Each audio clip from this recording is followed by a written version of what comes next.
Tatlo kawala pa makilala ng mga suspetsadong naghaboy sa dalugdog sa Travelers Lounge ng SM City Iloilo pasado launa kainas ang kagahon. Inanging kakibot sa mga gwardya sa nasambit niya establishmento. Siguro na init tulon la sa dire sabon guro. O tripping guro. Agi lang sa mabasog nga lupok sa dalugdog ang nabilin pagresponde sa kapulisan sa lugar. Wala man madakpan ang mga suspetsado nga gilayon na lagyo padulong sa dulugoy nga alagyan pakadto sa barangay Bulilao. Mark Tiselio, Patrol sang Ilonggo. Balik presuhan na naman si Kenneth Mesa, kilala nga kawatan sa distrito sang Molo, matapos nga siyang positibo nga ginkilala sang iya na biktima nga dalaga. Ginpakita na mo ng picture sang iya ka mga makawat la. Kagis na chair, gintudlo sang complainant nga muna siya. Madamo na sang record sa Molo PNP si Kenneth, apang sa gihapon, deny to death siya sa mga akusasyon nga ginahaboy sa iya, suno sa iya bagong buhay na siya. Suspect namin kandi ikaw ako nga, hindi na kuya kadagan.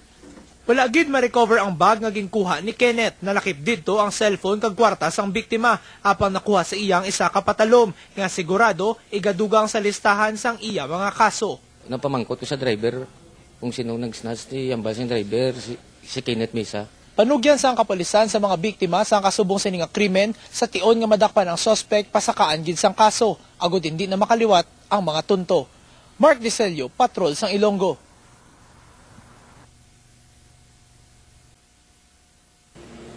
Husto na gid lang ang magkadlaw-kadlaw samtang yara sa atubang sang kapulisan ining tuman kahubog nga security guard nga si Pierre Doronio. Ginreklamo si Doronio sang tag-iya sang iya ginaimnan nga pwesto sa Dalan Delgado matapos siya magmaoy kag magtugas ang ginamo sa lugar. Ano bang bastos itong mga babae, mga customer naman iban. Apang hindi lang amo ang kaso ni Doronio, bangod wala man ini makabayad sang iyagin order nga isa ka botelya sang beer nga nagabalor 18 pesos. Sa amon pag-istorya kay Doronio, malayo sa amon mangkot ang iya mga sabat. Amon siya ginpamangkot kung nagmaoy gid man siya kagang iya sabat. Nahadlok. Gulpi lang mo, kibot to. Bangod sa iya nahimo, desidido gid ang tagreklamo nga siya ang ipapreso apisar sa iya pagtingwa nga mangayo sang pasaylo. Just fixation. Sorry. Mark Dicelio, Patrol sang Ilonggo. Dugo niya gindala sa ospital kagabi si Jose Bibat, 67 anyos, gikan sa Dumaraw, probinsya sang Capiz. Kaupod siniyang iya bata nga si Ronel. Suno kay Ronel ginlabong ag ginluthang sang iyaman lang mga tiyo ang iya amay. Kagang rason, nagmaoy ini. Ginlabo niya una tiyo ko. Duwagi kabilog. Tapos nagbalos lang ang tiyo ko. Apisar nga subo, wala sang kaakig nga ginabatsag si Ronel, batok siya mga tiyo bangod sa gindangatan sang iyamay. Bangod suno sa iya. Tatay lang ginabasol ko kung wala sa nalabuan. Siguro kami magutod o kung nanay ko ang napatay niya. Mark Tiselio, Patrol sang Ilonggo. Manungod, pinsya lang eh. Ano mo sa pisina naman ang gastuhan nila. Magpangayo na gid lang sang pasaylo sa pamilya sa mga nabiktima ang mahimo ni Randy sa ligumba drivers ng delivery truck nga nakabunggo sa ila. Biyernes ng hapon sa aksidente nga mabungguan sang truck ni Randy sa Hermelito Baingan kag Angelo Gumban, lunsay 8 ka tuig sa barangay Pili Ahoy.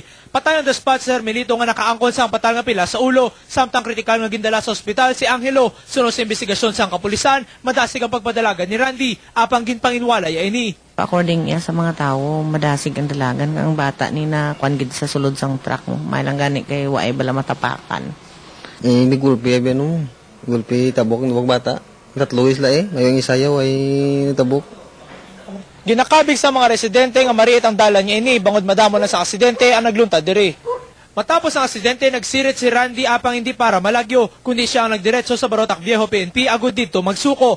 Kaso ng reckless imprudence resulting to homicide ang posibleng kaso nga igapasaka sa iya. Mark Dicelio, Patrol sang Ilonggo.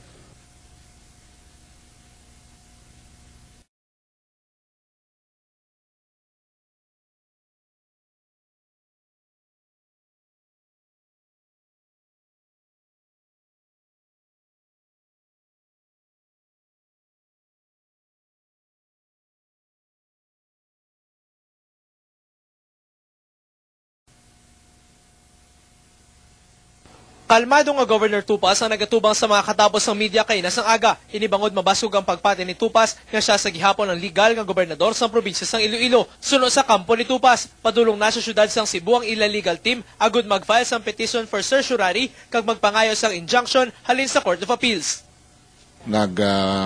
Lakat ng amon ng mga abogado pakadto sa Cebu subong aga para nga mangayo sang temporary restraining order gikan sa Court of Appeals kag mag-file sang petition for review or certiorari, certiorari nga ginaligar namon nga ginlapas ang kasuguan, hindi husto ang pagpatuman sini.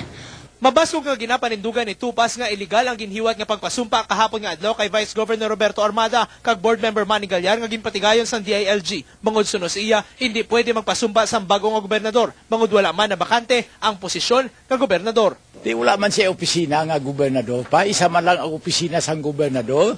Di na-occupy naman, okupado naman iya ni Governor Tupas. Sa karon, nagapabilin si Governor Tupas sa sulod sa Kapitolyo Provincial sang Iloilo. Kagkampante siya nga hindi siya mapahalin sa katungdanan sang iya ginakabig impostor nga gobernador. Para sa TV Patrol, Mark Dicelio, una sa balita.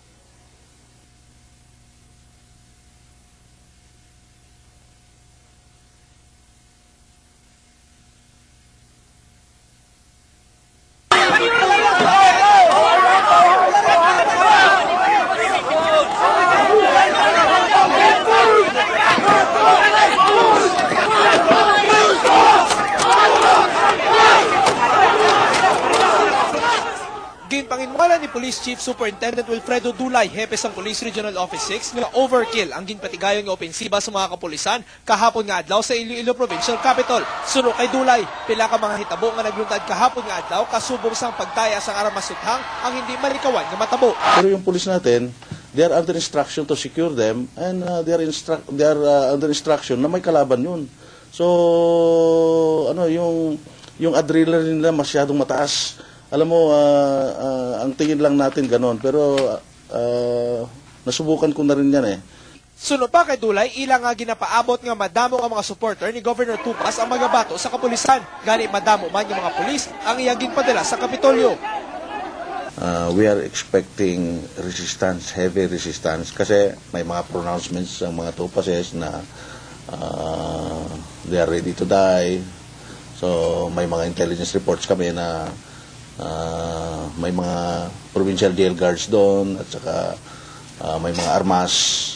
So talagang I was expecting na somehow may mga casualty kami.